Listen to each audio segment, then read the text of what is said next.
Welcome to your Tuesday Carrier Update, sponsored by PowerFleet. My name is Kyle Cunningham. Thanks so much for joining me yet again today. Let's take a look at what's going on across the country in regards to outbound tender volumes. Still flat, not a huge change from yesterday, but taking a look at last year's seasonality here, you can see that after the holiday period it ran up again and then came down just a little bit. So here's something we have to look forward to as the 7-day rolling average comes around. The volumes will come back up. What will be a telling sign of the holiday season is where these volumes continue leading into the end of the year, the end of the decade, the end of December. Let's take a look at outbound tender rejects. As today stands, they are actually trending way back down. So a little bit of a slide back down to 7.67, still a high from way back. So very favorable to the carriers. Take a look outside of your normal routing guides.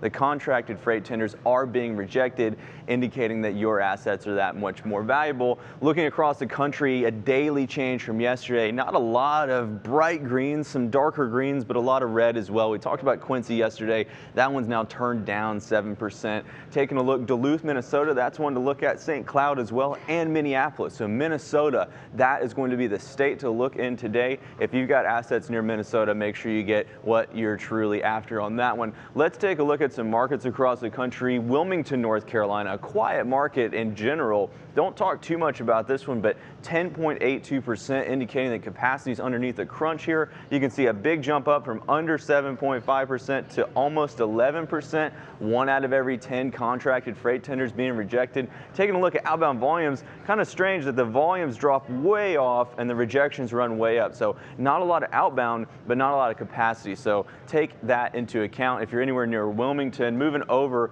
to where we're going to be in Knoxville, Tennessee, 9.3% on the outbound rejections. A slow climb up from underneath 5% all the way up to 9.3. Same story here. The volumes dropped off before Thanksgiving. Where we're at now, should see these coming back up. So volumes heading up in conjunction with rejections heading up. Knoxville, that's one to watch in the great state of Tennessee. As always, thanks for watching your Carrier Update, and we will see you again tomorrow.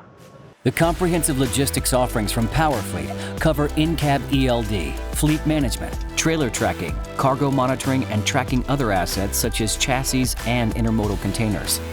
Power up your operations with PowerFleet.